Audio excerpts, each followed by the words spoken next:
guys, we are here living the authentic life with Cherise Esparza, girl boss, fashionista, world traveler, lover of cars, mom, all the above, gorgeous wife.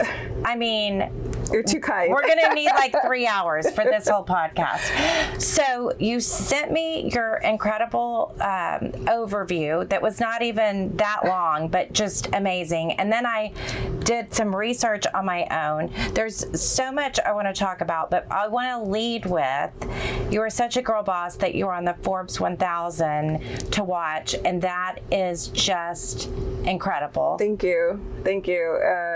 It's definitely been a goal of mine, something I put literally on a vision board. And what's fascinating about that is my vision board, I literally pictured my head and I put Forbes on top of it, and it was September 5th, 2017, and it happened exactly 5 years later, a day later.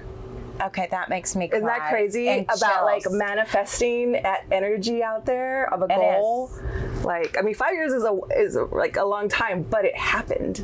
To be on the Forbes list, 5 years is completely manageable. I mean, wow. So I'm going to the Forbes Women's Summit next week, and I'm so excited about it. And I had a random moment where I was in a taxi cab in Saint-Tropez waiting for the taxi for a long time, and we normally take Ubers, but they weren't available. And the guy in front of us ended up being like the former president of Mercedes on a continent, and the woman was the vice president of Forbes Women's Summit. Whoa. So we ended up sitting with the guy at the F1 race in Monaco. Oh my gosh. This fabulous. year. And then sitting next to him the year that we went, like 3 days after the taxi ride, and then I went to the Forbes Women's Summit with her. So I do believe in putting energy out there, and I say to people, I go deep quick. Like, I want to know what makes you tick, what makes you come alive. Obviously. Because you feed off that energy too. Yes, you do. And things happen. And then do you ever get the imposter syndrome that you're like, I hope you don't, because I do at moments. I do. I felt like I fell prey to that in the early years of starting Security Gate, where you're on a leap of faith and a prayer and your own drive to go out and build something from nothing based on your own experience. And when you look at your people you look up to, you're like, wow, how am I ever going to be at that level? Right. I'm over here trying to do it, and that can creep in, and it did. But at some point, you just have to like recognize what you built, what you're doing, and say, wow, I'm doing it. Either way, you're accelerating and you're moving forward, and I feel like that has helped me to overcome that because I'm in the tech space and in oil and gas, and so it's a mostly men too. Exactly. So to be a woman in that field that looks like you look, sometimes they probably don't expect what's coming. Well, and you don't belong there. Women typically don't belong in the oil field and in cyber and on offshore rigs, and that's our space. And so, yes, in the early days, there was a complex around overcoming that type of a barrier of mentality of your own confidence and kind of like your worth of like, I deserve to be here just as much as any of them. And it is a balance as a woman to be feminine, but not be sexual. Yeah. And to be taken seriously. But you seem to be feminine and able to be a woman in that. And I was in construction for 22 years. So I felt that too. Like, you walk on a job site, if you have a skirt on and heels, first of all, you are struggling to walk around. But you're going from there to an architect's office. Did you feel that? 100%. And what I can say, what I've always approached being in a male dominant field, especially if you're here in Houston, it's the oil field, it's the medical field, very predominantly men run. You gotta almost be a chameleon and know when to change your skin. It doesn't mean it defines you. It just means that like you're able to seamlessly integrate without sticking out. Now, sometimes it's good to be flamboyant and stick out, but you gotta know when to do it. Choose it carefully. I'll never forget, I was going off site to a chemical plant, and I had my little David Yurman earrings on, and I had a suit, and the engineer was like, Cherise, don't get me wrong with this comment, like, you're beautiful, and I would never ask you to change anything about you, but what you're walking into with your earrings dangling, like, if you want to be taken serious, you may want to think about what you wear next time. And I'm like, but I'm in a blazer and I'm in a suit. I'm like, yeah, and you're talking to boots and hard hat boots men and engineers on the floor with dirt under their nails. And that gave me a really good perspective because the way he approached it to me, it was constructed. It wasn't insulting. It was. And I've never forgotten that, even though sometimes I cringe. But I feel like as you build your confidence, at some point you're just like, you know what? I know when I got to change my skin, and I know when I don't have to. So. And not pushing too much. I think that's also hard as really strong women. So I've done so much research on living your best life, coming alive, what it means. I found this term called ikigai. I don't know if you have heard it before, but it's when you figure out what you're passionate about, what you can do well, what the world needs, and what you can get paid for. Wow. You reach the state of flow where you can do it. And so you started programming as a teenager. Yes. Yeah. That girls programming. I mean, that's amazing. So it's not just that you said, oh, I'm going to make money doing this. Yeah. Oh, there's an opportunity here, but you've loved it. I've loved it. And I didn't just fall into this field while I started at a really young age. At an even younger age, I do have to give credit to my parents because I would say in about that 7th, 8th grade year, my parents really promoted this idea that focusing on engineering and math would really open a lot of doors. And so they were very instrumental in me going to pre-freshman engineering courses in the summertime while everyone's at SeaWorld or Fiesta, Texas, having a good time. I was taking engineering courses on college campuses. And what that does, and I share this story all the time because I'm a big believer in promoting women in STEM and science, is that starting young really does something to build a confidence in an individual, boy or girl, to really let them know that, like, going to college, being on a campus, it's not this big scary thing. It's not about being popular. It's about, like, if you find something you like and you build the confidence. And that's what it did for me. So going into computer science right out of high school was a real easy decision. And that also parlayed opportunities for internships at a really young age, at the age of 16, working for large companies developing. And that accelerated not only my knowledge but my career, but the opportunities I had, and that continued. And so when someone always asks, like, well, how did you get into cyber, and you're obviously successful and you're making money and you're doing what you love, it wasn't a straight line, if you can imagine, even by the things that I share. I was a waitress for 5 years of college while I also was a developer, making it just work. And every opportunity that I had was because it built off of the hard work that I did really early on in my career. And, so when I look back at kind of like how I got here, it's like this roller coaster with zigzags, and even getting into entrepreneurship was even though that was always a dream of mine, it took me a while to build the confidence to get there.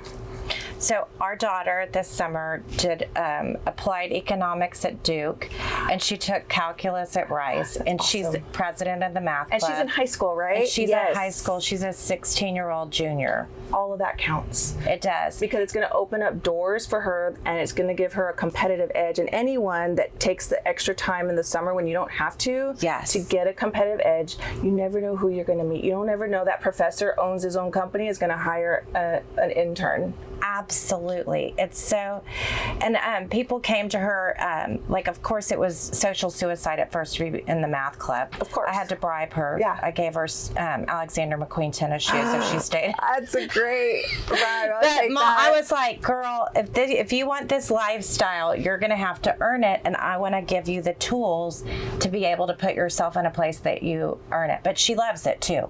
So you can't just do it unless you love it. Like, a big part is finding what sets your soul on fire, because it is a grind. Not every day is fun. Not every experience. And I think that's what's so hard with so many young kids today. They want to have fun all the time, or they want to work remote. Oh gosh. And you're like, a lot of it happens. You either pay now or pay later. Yeah. You pay now or you pay later. And I remember in college, and even as easy it was to pick computer science, when you see all your friends in other departments or social focuses, business, marketing, and they're having fun, and you're in a lab with other engineers, or maybe you're the only girl in that group, you know, you kind of like, man, did I make the right decision? And I remember distinctly, it was junior year, and I was telling my mom, I was like, this is really hard. No one's social. And I'm like a social butterfly too. I was in a sorority, and I just really didn't fit the mold, right? But she was like, stick with it. It's not about just being a programmer. You just stick with it, and you'll find something that you love, and you can apply the math and science. And in my senior year, I found what I loved, and that was the hacking, the cybersecurity side, because you don't get to the fun stuff till like later in college. Yes. And that's what I was like, wow, I love this. Like, I could do this all night. And I joined competitions. I got recruited out of college, and it's as a paid hacker. I mean, let's have a moment for that. I mean, that is, again, chills, girl. A paid hacker. So that was what I read there. Yes. Tell us a little bit about that. They wanted you to go in and see if they could be hacked. That's right. To see where the vulnerabilities. So in our industry, you have white hat hackers, black hat hackers. Black hats are those that do malicious stuff. They break into your accounts. They steal your information, identity, right? White hat hackers are those that get hired by corporations to disclose and unveil the vulnerabilities in their environment so that you can proactively protect against them and put controls in place so you don't. So at the young age of 22, I was hired at a corporation to do that because of my internships, because of my focus in college. And you'd done the work. I did the work. So here I am graduating college with this in my pocket. And then because I was able to demonstrate that I had this job working for this company doing this, Ernst & Young found me as I graduated, which actually moved me from San Antonio to New York and Houston, where I am now, because of that. And but it opened so many doors, and it was just a really great experience, because starting young, you kind of grow up in the industry, and that, I don't say that lightly, that was literally 20 years ago for me. Oh my God. So I've been at this for a really long time in this focus, in this field. I've never strayed from cybersecurity, and so this has been an affinity because I just latched onto it and love it. So I do believe when you like find something you love, it's not really work. It's something you just get up easy every day and you do it, and you try to figure out how to be the best at it. So amazing. Okay, so let's talk about something that most women probably listening to this, and men can even understand, is setting a reward for yourself when you achieve success. Okay, let's talk about that manifestation. I know, look at you, girl. This is how we met. Tell the story. So fast forward, I had a really great accelerated corporate career, and there was a point in my career after marriage, after kids, that I just still needed to fulfill a desire to become an entrepreneur and have a tech company. So that happened 7 years ago, or 7 years this year. And at a certain point in our company last year, I was telling my husband, like, I really want to commemorate this moment of closing a really big contract in our company that we did, and I want to buy my first Birkin, and I didn't know where to start. And I was talking to my cousin and trusted PR, Taylor, and she's like, oh, my mom knows someone. And I remember talking to her, and she's like, oh, if you want to touch it, feel it, I have a great place for you to go. And it's Vintage Contessa, and she has the best luxury items, and you will be able to go see it, touch it. And I was like, okay, well, tell me where it is. And so I looked you up, and I was like, oh, this is like down the street from me. So I made an appointment, and I just was like, I'm going to come in and just check it out. And I fell in love immediately with one of my very first Birkins that I bought here. And it was very special because I felt like it was really a symbol of success success, mostly earning it. And it's a representation of, my husband always says, you got to buy the Rolex first, because sometimes you have to remind yourself why you're working so hard. Yes. You got to remind yourself why sometimes you have to make some hard decisions, but also reap the rewards. But those rewards don't always come in quickly. So sometimes you need a motivation. So when I see that Birkin in my closet, I'm like, I got to get back to work because I want another one. I know, it's so true. And I tell people, I had Gucci's growing up. My father traveled. We had a marble and granite company, so he traveled to Italy on buying trips. Meanwhile, he believed in investing in properties. We had nice cars. They did have Rolexes. I got a Rolex as a high school graduation, but I couldn't spend money on clothes. So I wore my Gucci bag with my clothes I got from Wieners, which is basically like a Marshall's. And I couldn't even go to Dillard's to really go shopping. And if I did, it was the sale rack.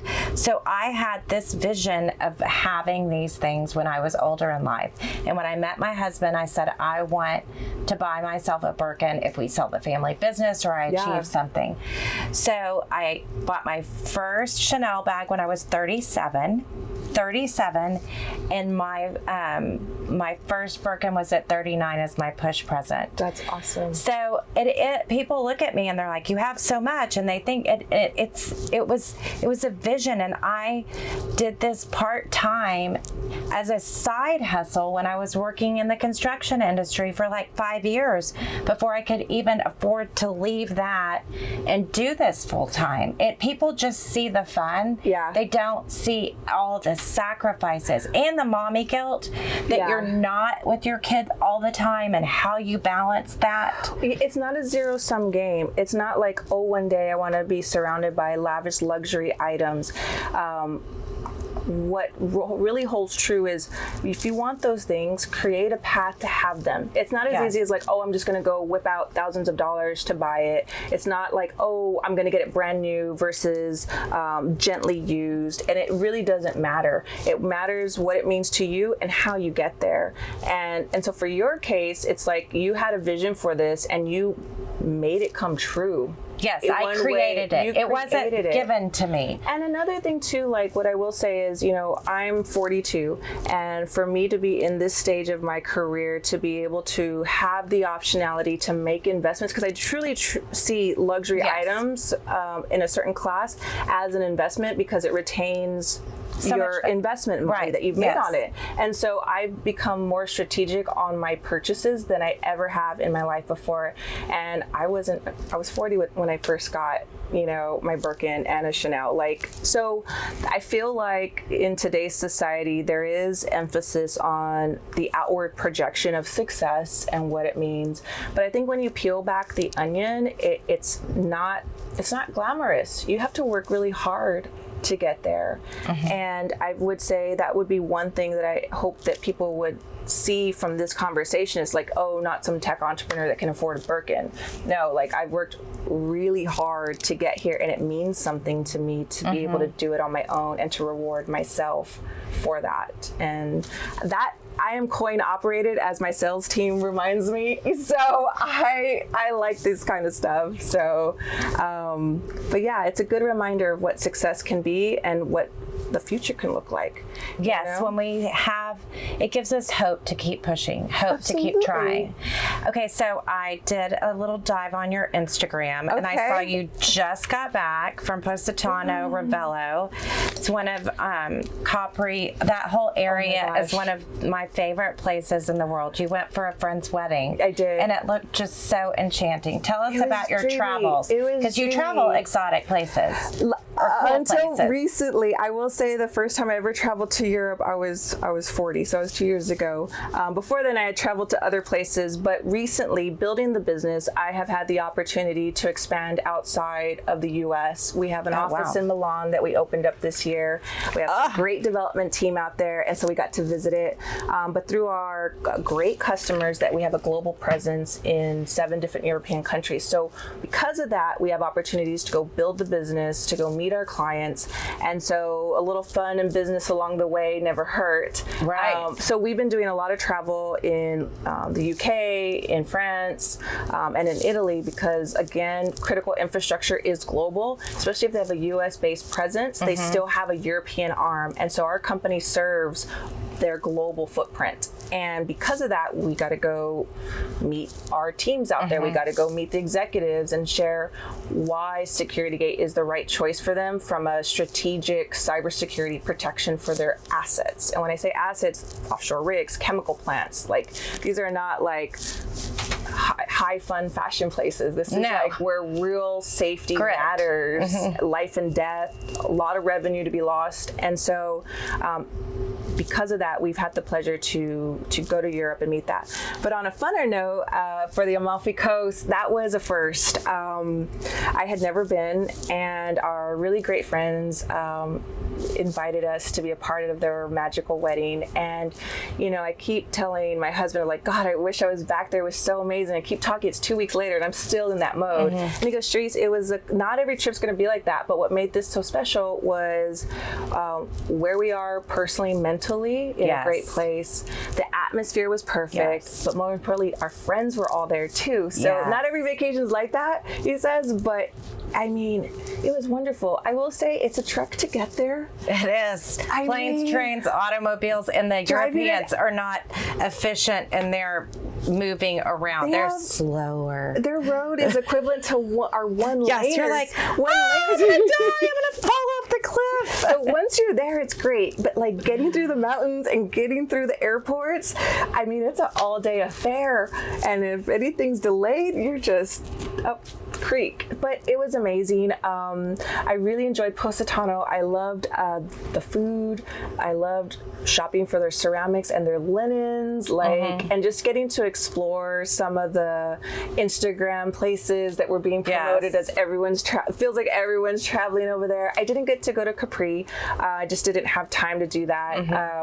Ravello is a beautiful, quaint little town that I think if you're a couple, it's great to go exploring. It's not a lot of nightlife. So if you're single, that's not the place to go. Even Positano is a little slower too, right? But it has clubs and bars on the beach. So it was plenty of entertainment for us and our friends. And then, of course, being away from there, I have 2 little ones. And so I'm just like calling in every second I can get. And I'm reminding myself. You want to be present, but you're still, your heart's with your kids always. It is. And I have a great system back home. Okay. So, you know, my sister-in-law and my cousin was helping out with them. But at the end of the day, it's like, it's funny because people that we encountered in conversations, like, they're like on a 3-4 week bender in Europe, going to Ibiza and Mykonos. And while a week was enough for us there, because we have kids to get back to, we have a business to get back to, our single friends were just off on another plane. And I'm just like, okay. Let me know when you come back to reality. Exactly. But it was, my experience there was really awesome. And I hope to go back. Have you been there before? Yes. So I went as actually my first marriage, my honeymoon was in Positano. We went to Ravello. And it was interesting because I felt like, I'll never want to go back there again. But going back with my husband is so much. Right? Yeah. It's really special. And that area, my heritage is Italian. My grandparents immigrated from Sicily. So there's something, and then buying marble. We used to import tile from that area too. Some of the painted tiles. So it just, there's a calming peace that I get. And Danette and I have talked about how sometimes you can get almost as much fuel by planning a my and thinking about it. I think it's this vision. Girl, I have been manifesting. I had lemons on my table and a lemon bedding set. I literally bought an Amalfi book. You know those big books? Put it on my coffee table. I'm like, because our friends told us about this a year ago. And I was like, oh God, there's so much that can happen in a year. I don't know. if we're going to go. But back to manifestation, like, you got to put that energy out there, and whether or not it happens or not, like, I have a book of Saint Tropez on my table. I haven't been yet. Yeah. But I will be there someday. But the other thing is, I'm glad that you felt, or your husband pointed that out about friends, because when we've gone to Capri, again, I'm 55, so I wasn't going growing up. I'm even the daughter of immigrants who had heritage there. Heritage there and a business there, and I didn't go to Europe until I was 26. So, whereas our daughter went when she was 5. Like, it's just a different journey and time. Yeah, we were fortunate to take our children with us last year when we went for business in London, and here they are, 8 and 6, and here I am, 40 years old, before I got to ever go to London, and they've already achieved something that most people in their whole lifetime don't, and I don't take that for granted. Like, I'm very cognizant. I think we can talk. I mean, obviously our daughter is at a place that I can see that she's willing to put the work in. Yes. And we've always talked about that. But yes, there are things I think that they don't understand after working hard. But there's something about exposing people to the world at a young age. 100%. That makes them embrace different cultures and different people. And I think it's you probably, how is it in business dealing with different cultures and different countries? I feel like the more time that I spend in certain countries that we're doing business, I understand them a little more from their perspective. Even just having a team in Italy and understanding the work culture over there helps me be a better leader for our team. Having spent more time in Europe this year has allowed me to understand our clients in a way that, you know, things that we would just dismiss as like not even a moot point, it's important to them. Even the way they enjoy taking us out to a lunch or a dinner, the way we maybe just not take it for granted. We're just so fast. We're like, we got to get back to work. And that's part of the connection with Absolutely, them. 100%. And more time I spend there, I understand, like, it's important just to sit and be in that moment with them, and it's almost a sign of disrespect to like get up and go on to the next thing. Yes, because that's you have to have the coffee. Culture. You have to have the Well, and it translates to business meetings as well. So here we are, we're going to get something done in 30 minutes. No, they're going to take the full hour, and you've got to give them that opportunity to communicate in their style and in their manner. And so having some context around that has helped with the travel. So another thing that in my TED Talk that I have been working on, I found was blue zones. So blue zones are places in the world where people live to be 100. And one area specifically, I think there's 6 of them, is Sardinia, Italy. And there's 10 times more centenarians there that live to be 100 than in the U.S.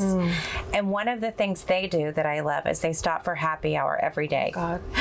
Aperitivo, right? Yes. And then there's another place in California that's a religious group that gets together and they pray together. But I'm like, I'm Italian, so I get to have cocktails from mine. But also, they live in community with generations together. So I love that you share, like me being Italian, you being Hispanic, the family unit, and having generations together. I think can translate as traditions and shared about passing how there was a struggle of the generation before and to understand what might come because there's cycles in life. You know, it's funny that you bring that up because as a female executive, I feel like we're always plagued with more choices and demands of a persona that's placed upon us as a woman, as a female, as a mother, which often puts aside our personal desires as an individual.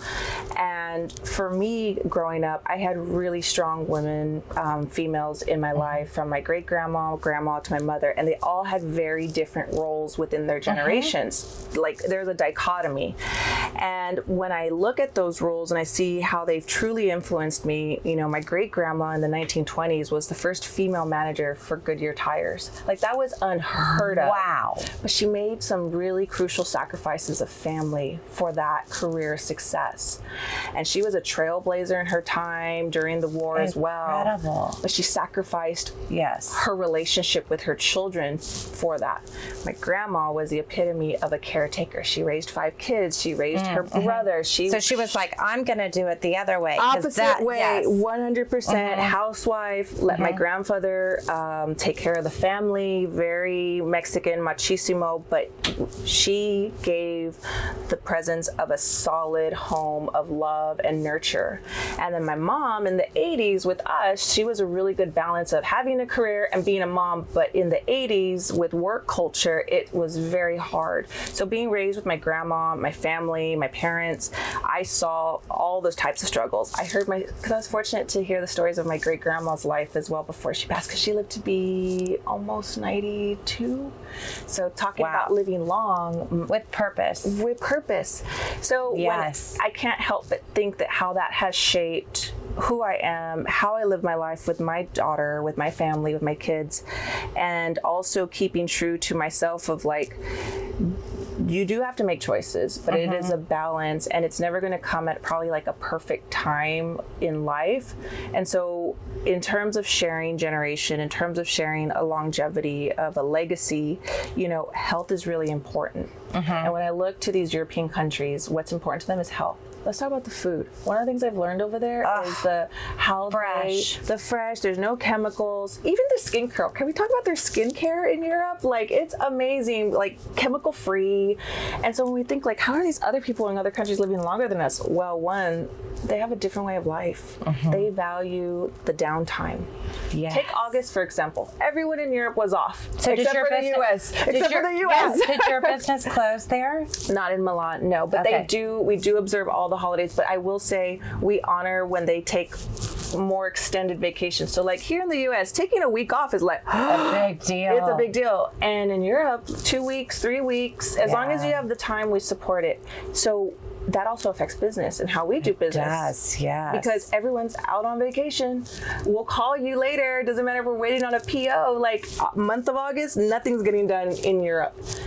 And people value that time away to rejuvenate, to be with their family. And I'm not saying that, in the U.S., what's different, and I love our country because it is the country of dreams. We have opportunities here that Europeans do not have access to. The way entrepreneurship is coveted here, and the way it's start a business in Europe from the ground up, not going to happen. Not going to happen. So I'm not here to say like Europe is better or not. I'm just saying we can learn from each other. Absolutely. And, it is a balance. So you always have to balance and make those choices. Unfortunately, even as a woman, even if you're a breadwinner, you're a contributor, you're a stay-at-home mom, you're still a full-time something to someone. And having a vision of what your life is like, that's shaped by your generational family background, it creeps in, whether you like it or not. It does. So you and your husband are from similar family backgrounds? I would say he comes from a line of entrepreneurs, dating back into like the late 1800s. Like I'm talking like he has a family line that my son is the 6th. And I'm just like, that's pretty amazing. And so from that perspective, we have a lot in common in terms of where we align with family goals, how we support each other in business and life and love. We both come from really similar backgrounds like that. And is he an entrepreneur also? He is. He's actually my partner and co-founder in our business. I love that. I didn't even know that. Yeah, so we work together. Okay. We started this business together. Rob, if I only spoke about you that endearingly. No, don't. Goodness. I mean, there's no one you trust more, and there's no one you have more emotion for. Maybe your kids. For some, marriage comes in all forms. And for me and Ted, we obviously had our separate lives before each other. We had our separate career goals, but there were a lot of fundamentals that we shared alignment on. First and foremost, family, the way we are as a partner and supporting. And he had the opportunity opportunity to become a business owner and entrepreneur like 4 years before we started this business. And so when it was my turn to take an opportunity and seize the moment, he fully supported because he knew where I was in that journey. And it wasn't like, oh, we're going to start a business together and hold hands. And it naturally evolved because as he was exiting his company, I had a great opportunity over here building our new company that I was running. And I said, I really could use your help on the business and contract side because I'm the tech person, I'm the engineer. Wasn't really familiar with that side of the house. He's like, okay, I'll come help you. And when he saw the business opportunity, he got involved and he's like, there's a business here. And that excited him. He wasn't a cyber expert, right? He was a business guy. And although coming from the military and his background, he was a reconnaissance. So reconnaissance somewhat plays a part in the cyber realm. So he had some similarities. Conceptually, he really got it. He did.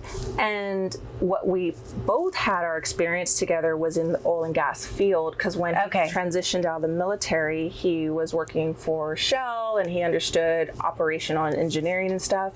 So it was like this weird like dance in the beginning of finding like how our puzzle pieces fit. But there was, we've always had a dichotomy of roles, which I think has been the key to our success in our business. Like I've always been the back of the house and then he was the front of the house. And that has changed over time, but starting, and it didn't come with some challenges too. The way married couples are viewed in business, which I think gets a bad rap. I think there are some misconceptions about people that are married and business partners together. And I would suspect that they would say, oh, it's the husband's business that you join and he gave his wife a job. And that that journey is so different for you guys. Or it's a mom and pop lifestyle company. And it's your little store that you have. Exactly. Your little company you have. Exactly. And being in a very conservative field, there are definitely some misconceptions that you're constantly going up against the battle with. But there's ways to work around it and to showcase that no, we're here about business. We have a company. We have a value to provide to you. And if someone wants to, peek under the hood, we've never shied away from. You're like, let's go toe to toe on this. Exactly. But I think that and for us, Rob literally does all the buying and has all of the experience with running the books and making sure the money is partnership. It is, and I'm more the marketing and getting people in and figuring out how to do that side of it. And I mentioned earlier, our daughter has been through a lot of health challenges over the last few years, and we just always decided that for us, I was going to be there to be able to take care of her. And I think that had I been working with someone else, I would have probably had to step away from the business. But because it's our business, so you have flexibility. We have more flexibility. But then the other side of it is you never leave it. You wake up at 2 in the morning, you're working. You wake up, you're every dinner, every breakfast, every vacation, you're still in it. You live, eat, breathe it. When I started on this journey of entrepreneurship, I always knew I wanted a tech business. I knew that from the day I was in college. How I got there was going to take me a lot longer. I had a lot of success in corporate America, so I didn't have the need to do it. Being in corporate America, there's a box, and you got to fit in that box to play the game. And if you're not playing the game, you're not a player in that box. And so I realized once I got married, once I started having kids, I needed and wanted to be around for my children. As simple as taking them to school and dropping them off and being there in those moments. You don't really get that if you have a very strict corporate life structure. And so an incentive for building this business was to have that flexibility to create it, not only for me, but also for our employees, because they have families too. And I know that if you're going to be your best at the office, everything in your other life has to be in sync and well taken care of. And when it's not, you're not your best self at work. And so that was really important for us at a company to have that flexibility because I have young children, so I know exactly that desire to be able to take care of your family and do what you love. But I will tell you, just like you said, I my job doesn't stop at 5. Like, I'm constantly working on the business. I'm on phone late. I'm sending emails. I'm thinking and being about international. And it changes when people are awake and when they can respond and when you have to. Business ownership is a 24/7 job, 24/7 hour job. But that's why you have to love it. Exactly. 100%. So you can go in and out of it. Okay, let's talk about one of your other passions. You said you love cars. I noticed on your feed that you went to a significant race. I was telling you we were at F1 in Monaco. Yes. So my husband loves cars as well. He tracks cars. We have a vision. We have a goal one day. We're going to own a NASCAR team. That is such a big goal. I don't know how we're going to get there, but it's out there in the world. I love it. Back it up. Like, one of the things that me and Ted always joke about is like, man, there's no one to really like be the voice of reason when it comes to cars, because we both love cars. Like that you want that? You like get it, babe. I love that. You like that 69 Chevelle? I love it too. You like that Porsche? I love it too. So we have quite a collection. But I love I just love the whole engineering aspect behind cars. I have in my days gone up through the classes of cars. And I blame my dad. My dad had this 89 Toyota Supra, which was like back then in the 80s, a hot, real fast car. My graduation gift was, a 1986 Toyota Supra. Oh, so then you know. Yes, I graduated in 86. I drove that car. Yes. It was my dad. I was cool. But I was shopping at Wiener's. Girl. But I was driving the cool car. That's cool car. With my Gucci bag. There you go. So I blame my dad for my love of fast cars. And so every time I was able to, I always kind of like found myself upgrading my car from a Z05 to an M3. Yeah. But at the end of the day, and my husband will quickly remind me, these things are really nice to have, but when you have other priorities, sometimes these luxury items will take a back seat. I'll give you an example. When we were first together and we were buying our first house and we were engaged, I had my M3 and I wanted a Land Rover, and we were trying to buy this house. He was like, Cherise, I'm going to be really honest with you. In order to make this a reality, we are going to probably have to deprioritize some things. And are you willing to make those sacrifices for a long-term jump? And I'm like, what do you mean? I have to give up my car? He's like, just probably for a short term. And that is a really valuable lesson that I apply still today. You know, it cost me nothing to switch out of an M3 and getting into which I loved, my Jeep Liberty, because it looked like a Ranger, it looked like a G-Wagon then, boxy style, you know? But it was so that we bought our first house together. Right. And then a few later, I'm going to have any car that I want. And I always share that story with people because, you know, it's not a straight path. It is not. I'm driving a 2018 Mercedes that's still good. I love it. But I want a Range Rover, or I want an M5X or the MX5, whatever that is. I don't know. But same thing. We had medical expenses this year, and we chose to take some trips, and there were some things that were more expensive than we thought, and we're just not, and there's just choices, and we have to get to the place that it's okay. I guess it's part of it too, making them together, right? Absolutely. And so it was so funny, and it's a running joke in the office too, because at even a point in our marriage too, I was like, you know, I really want a Maserati was my dream car. And you know that Britney Spears song, you want a Maserati? You gotta work.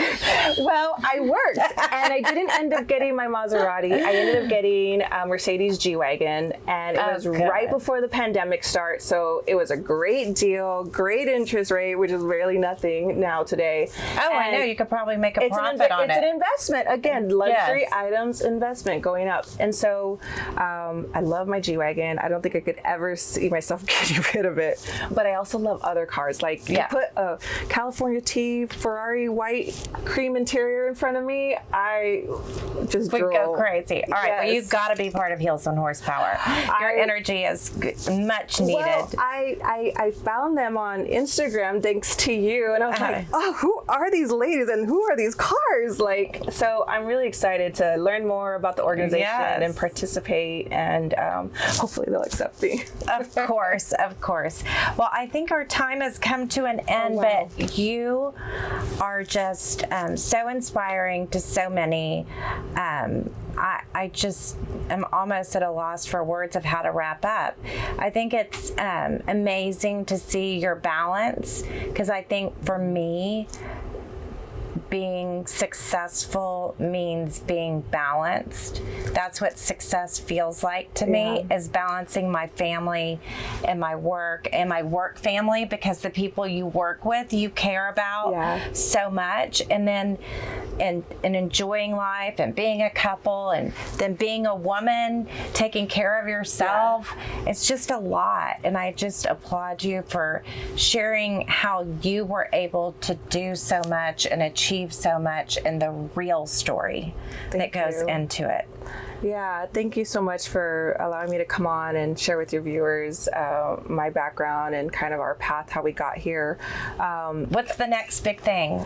Oh gosh, the next big thing. The NASCAR. That's his goal. I'm supporting that one. No, our next big thing is to continue to expand in Europe.